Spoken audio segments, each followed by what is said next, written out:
Hey guys, I'm in the middle of the street in Akihabara, but there's some really important OP18 news and I could not wait to get it to you, so let's talk about that now. OP17 having come out just a couple of days ago in Japan and still in the pre-release period, but that still doesn't stop One Piece Day, which has a whole lot of One Piece information, and that also includes One Piece card game information. In these reveals, we got a couple of cards from EB05 and OP18, and I'll talk about all of those in this video as well, but the reason why I'm making this video so fast, literally in the middle of me just walking around in Akihabara, is because they finally have shown some support for my favorite leader, my favorite archetype, the Celestial Dragons. Because although they may not be emu buffs, some of these emu cards from the past may actually help out one of the newest leaders in Gunko.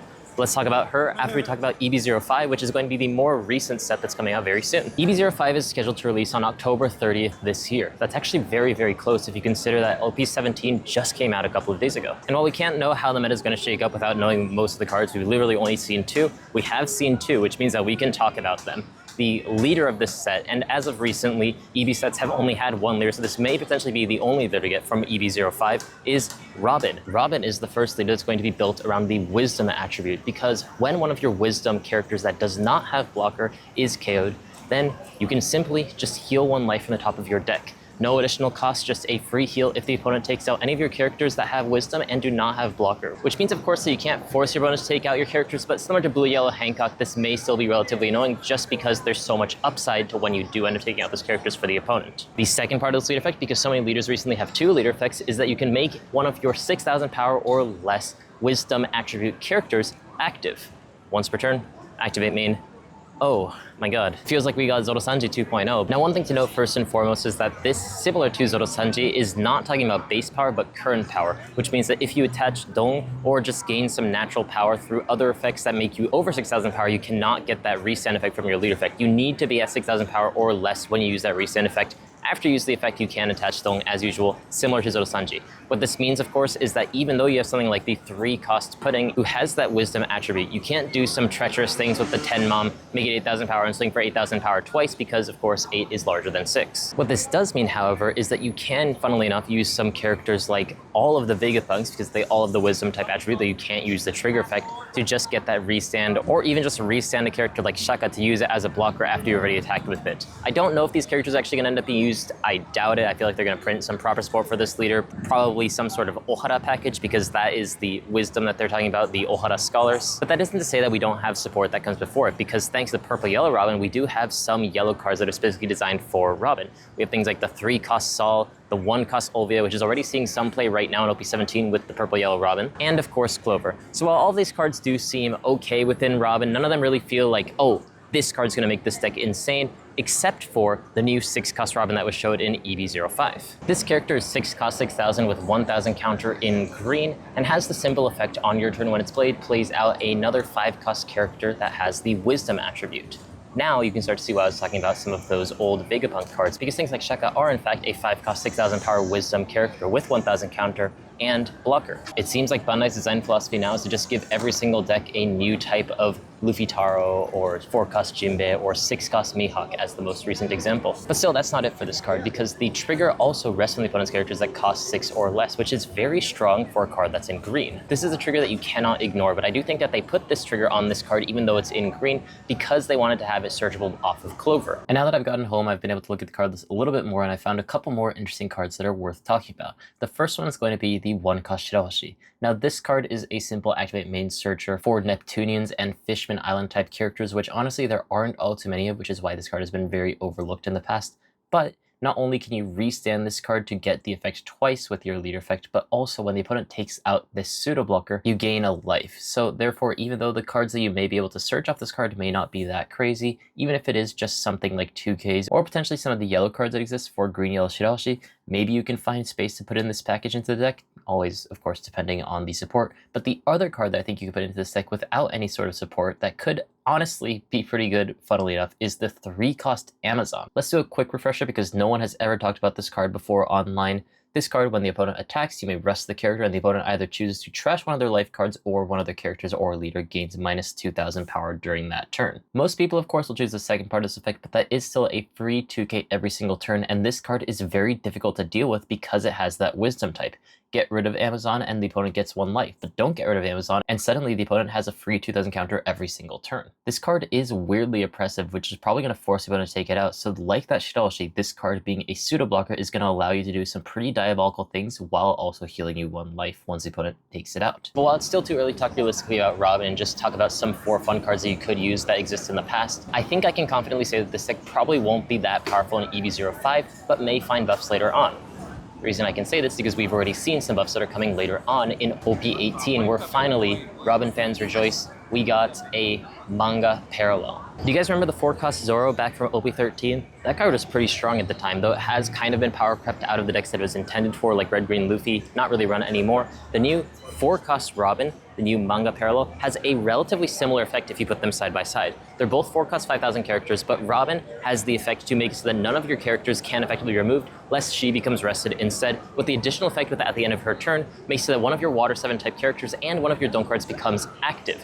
Now this makes so that this character basically just restands itself. The Water 7 aspect, I believe, will probably get a couple of Water 7 cards, if not in EV05, then in OP18, but still, just being able to restand yourself at the end of your turn with removal protection is really, really powerful in any deck that can use it, and because you're playing Robin, you get to play this off the 6-cost Robin as well, get multiple hits in, and still leave it active at the end of your turn for that protection effect. Still, it's still probably a little bit early to actually discuss this leader and all the synergies, because if you look at the card list, there aren't all too many good wisdom type characters, but let's talk about another very interesting leader and the small amounts of support that we have seen for it in Frankie. Finally, after 18 sets, we are getting a Frankie leader, which means that we now have a leader of every single Straw Hat in the entire game. And while it took a while, I won't be complaining when this is the alt art leader, because that is one of the most beautiful alt art leaders in the entire game that I've ever seen. Now, old 5-cost stages, not really all too common. We have things like Birdcage, which can still be usable, because though you can't use the first part of the effect to stun the opponent's characters, you can still use the board wipe part of it, which can be pretty good in some clutch instances.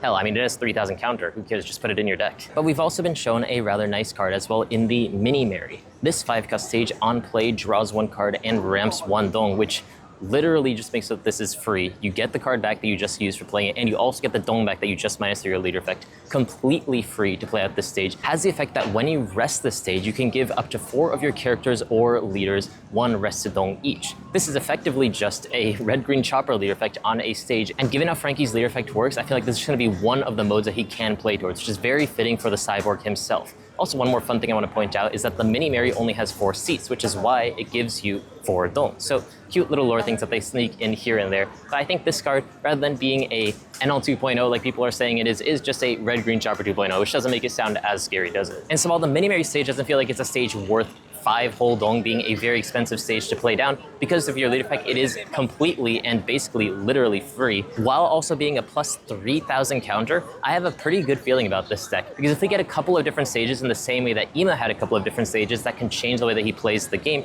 I think that you can make this deck very versatile. It's literally just going to come down to how much Bandai wants to give this deck love or not, depending on how strong this deck's going to be. But just the fact that your stages have plus 3000 counter cannot be overstated how strong that is. Hey, it's me again. I kept talking about stages, I got a little bit carried away, but there are actually a lot of purple Water 7 cards that we have as well. The 4-cost Bruno is a 4-cost 5000, which, very similar to the 4-cost Jinbe, can play out a 5-cost Water 7 character. Previously, our only Water 7 type leader was Iceberg, and Iceberg not being able to attack was allowed to have some of these more broken cards, but because Frankie is a leader that can attack and can also use cards like Bruno to play out some pretty powerful cards like the 5-cost Karifa as well, suddenly you have a pretty decent amount of resources as well. Couple Frankie with the new 4-cost Robin and the old 3-cost Frankie, and suddenly you can re-ramp 1 Dong every single turn. There's quite a few randomly good purple Water 7 cards that exist, and even some cards that just happen to have the Water 7 type. Gum Jet Gatling as well as the 6-cost Luffy both have the Water 7 type, so oddly I feel like you can make a pretty decent Frankie deck even with the cards that we have right now. If you want to see that video, maybe let me know in the comments. But in any case, just having a bunch of 3000 counter cards in your deck through your leader effect with those stages, and these characters that are going to be able to expand out your board quickly, hopefully be able to do some pretty powerful things later on, this deck actually has a lot of really cool things going for it. Let's now talk about the leader that I'm most excited for, finally Gunko. Okay guys, I don't know how obvious it was, but I actually didn't just spontaneously just film a video in Akihabara.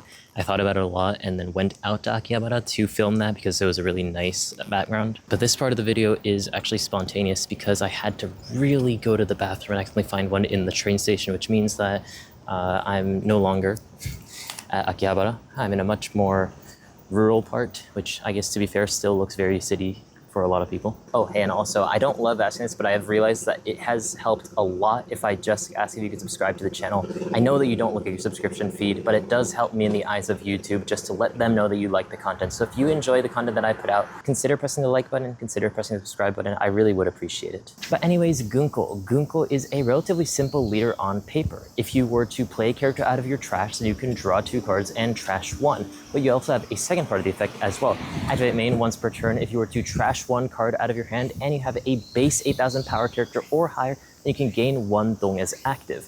Now this second part of the lead effect is probably going to be a lot more confusing, at least it was more confusing for me, because a lot of the times when you have an 8000 power character on the board, that means you already have a lot of dong. Historically, when you want to ramp, you'd want to ramp at the beginning of the game, but this effect doesn't let you do that until you get these more late game characters. But what does this actually mean for the deck? Well, to try to put together this puzzle that we can't know for sure, I think that one of the key pieces to answering this question is going to be through the 10-cost Saint Gunko. As Gunko plays down any 6000 power or less Celestial Dragon onto the board, it works perfectly with all of these 5 elders who can technically be targets, but I do think that some of them are better than others. While things like Jupiter, Saturn, or Nostrodo were exceptionally good inside of Ima, I don't think they'll necessarily be that great in Gunko, at least as far as we can tell so far. However, of the old Celestial Dragons that we have, I do think that Warcury as well as Marcus Mars can be very, very good Celestial Dragons in this deck, just because it is playing out 2 blockers, one of which cannot be removed basically whatsoever unless you're green, while also allowing you to get 1 extra card when that character is KO'd in the case of Warcury, or trashing 1 card to get rid of Linflam's characters in the case of Marcus Mars,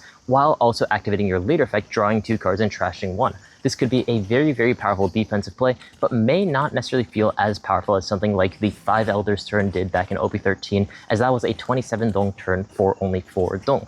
However, I think what may end up making a difference in this deck is the fact that you have ramp on your leader effect, letting you play these cards out earlier. The second big piece to this puzzle, in my opinion, is going to be the 1-cost Marijoa stage. Being able to play out any of your Celestial Dragon type characters that cost 2 or more for 1 less dong. So I'm going to make up a card. This is not a real card whatsoever, but let's make up a hypothetical card that'll make this deck really function. A 6-cost 8000 power character, which on play KOs one of your characters and draws 1 card. It's extremely simple, but I think that something like this could actually work very well in this deck because, let's say hypothetically, that you're going second, you play this card down on your 6 dong turn, or if you have the Marijoa stage, you play it out on your 5 dong turn, then suddenly you've enabled your leader effect to ramp something. Not only is the on-play effect able to make your Sharadia make more sense in this deck, as that card still will force you to trash 1 card after you use your leader effect, and you won't have the benefit of being able to redraw a card in the same way that Ima did before, but also in tandem with the stage, technically speaking, you can play things 1 whole turn ahead of time because you're going to get the -1 cost from your stage, but also the 1 extra dong from your leader effect. This means that if you're going second on 6 dong, you play this hypothetical 6-cost 8000 power character, ramp 1 dong, and then next turn you're going to be at 9 dong. Sorry, just making sure the light was green there. Then after that you can play down this 10-cost Gunko on what should have hypothetically been your 8 dong turn. Now suddenly playing this Gunko plus 4-cost Warcury combo on what should be your 8 dong turn feels pretty good. So these combos are pretty cool. I especially think that the 1-cost Marijoa, the 4-cost Warcury, and the 6-cost Marcus Mars may find their space in this deck even at just a couple of copies, just because there's a whole lot of things that you can do just to keep these as options. But one of the reasons why I'm hesitant on saying you should put in all of these cards is because of the other card that we've seen, the secret rare Shamuroku. Shamuroku is an 8-cost 9000 power character, which remember with the Marijoa stage technically makes it 7 costs. Pretty good, which on KO you can trash 1 card from your hand and replay it onto the board. Very similar to the 8-cost Crocodile that already exists for Black Crocodile. Then activate main once per turn. If this was the turn that Shamrock was played down, then you can play out a 6-cost or less Holy Knight of God. We have not seen any of these cards, so we can't say whatsoever what kind of effects might exist for it. But this first part effect is really interesting to me when you consider Black Crocodile had many ways to KO your own characters. If Gunko has ways to kill your own characters, you can use this effect multiple times at a turn, and you can potentially spread out your board in a way similar to how Ima did with the 10-cost Gorose. Once again, with my hypothetical 6-cost 8,000 power character, which probably will be too strong in this deck if it did actually exist, if you could play the Shamrock, play something else that can KO the Shamrock, then replay the Shamrock, not only get that 2-draw 1 trash off your leader effect, but also play out another character, there's some really diabolical things that this leader could potentially do, but we really can't tell until the support comes. The only reason I'm making this video now is because I'm just really excited for the cards, because someone who loved Ima so much for so many sets tried to make it work even in OP17.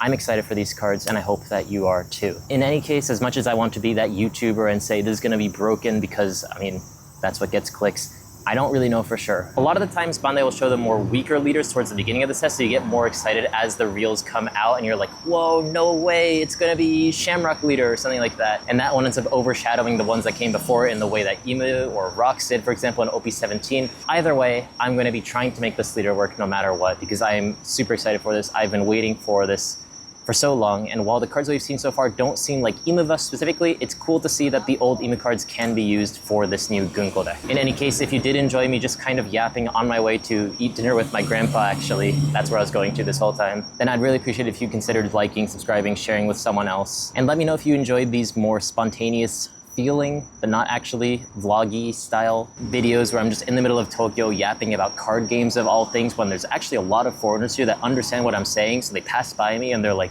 did you say Luffy? What is Shanks? What is he talking about to that little phone that he has over there? I wanted to do a little bit of a switch up. I'm always in trees, but I thought it'd be kind of cool to go to Akihabara and film in a more modern place, although we ended up in a more natural place. In any case, I hope you guys enjoyed this more chill, laid back video, and I'll see you guys next time. Bye-bye.